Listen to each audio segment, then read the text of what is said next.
શાક લેવાના બહાને માર્કેટમાં જતા અને લોક ખુલ્લું પાડતા જ ટુ વ્હીલરની ચોરી કરી લેતા.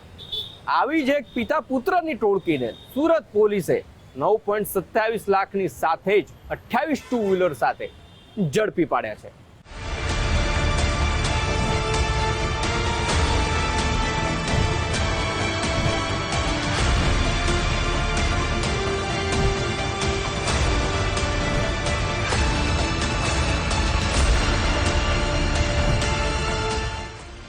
ડાયમંડ સિટી સુરતમાં ઘરફોડ અને વાહન ચોરીના અનેક બનાવ છાશવારે સામે આવતા રહે છે. જો કે સુરત ક્રાઇમ બ્રાન્ચ મોટા ભાગના આરોપીઓને ઝડપીને ગુના ઉકેલી કાઢે છે. સુરત શહેર અને જિલ્લામાં સંખ્યાબંધ ટુ વ્હીલરની ચોરી કરનારો આરોપી જેને ક્રાઇમ બ્રાન્ચના જવાનોએ ઝડપી પાડ્યો. પોલીસની ગિરફ્તમાં રહેલો સીધો સાદો લાગતો ઇસમ રાહુલ મોદી રીઢો વાહન ચોર છે. રાહુલ અને તેની સાથે ગુનાખોરીમાં સામેલ સગીર પુત્રની મોડસ ઓપરેન્ડી પર નજર કરીએ તો સુરતના પૂણા વિસ્તારના સરદાર શાકભાજી માર્કેટમાંથી સંખ્યાબંધ વાહનો ચોરી થયા. શાક લેવા આવતા અનેક લોકોના વાહન ચોરાઈ જતા હોવાની ફરિયાદો પોલીસને મળી, જે બાદ પોલીસે સીસીટીવી ફૂટેજ અને ટેકનિકલ એનાલિસિસના આધારે વોચ રાખવાનું શરૂ કર્યું. પોલીસના ચેકિંગ દરમિયાન એક રીઢા ચોર રાહુલ મોદી અને તેના સગીર પુત્રની ધરપકડ કરવામાં આવી. આ બંને આરોપી પાસેથી કુલ 28 ટુ વ્હીલર જપ્ત કરવામાં આવ્યા. આ તમામ વાહનો આગામી દિવસોમાં મૂળ માલિકોને શોધીને પરત આપવાની કાર્યવાહી કરાશે. રાહુલ મોદીએ પૂછપરછ દરમિયાન પૂણા, ખટોદરા, ગોડાદરા, સલાબતપુરા અને રેલવે પોલીસ મથકની હદના ગુના ઉકેલાયા. આ રીઢા ચોરને ઝડપીને એક સાથે 25 વાહન ચોરીના ગુના ઉકેલવામાં પોલીસને સફળતા મળી. આ તસ્કરોની જોડી મોટા ભાગે બાઇકના બદલે એક્ટિવા કે જ્યુપિટર જેવા વાહનો જ ચોરી કરીને નાસી छूटता હતા.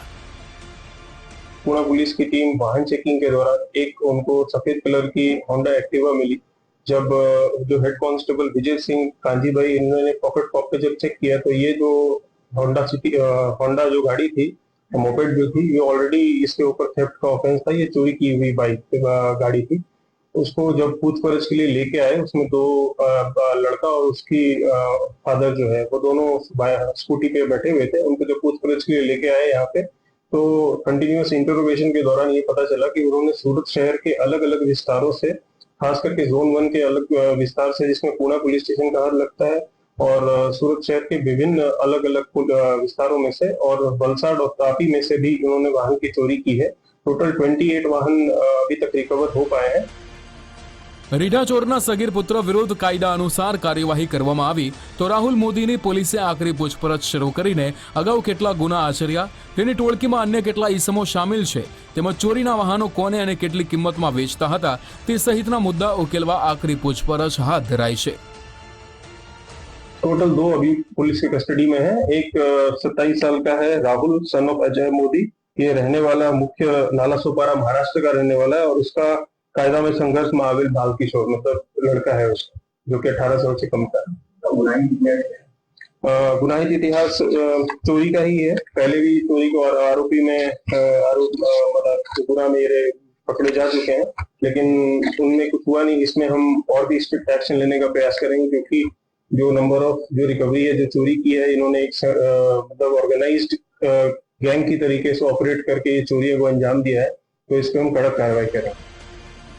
આ વાહન ચોર પિતા પુત્રએ મોટાભાગે શાકભાજી માર્કેટની સાથે જ અન્ય ભીડભાડવાળા સ્થળોએથી પણ ચોરી કર્યાનું કબૂલ્યું છે.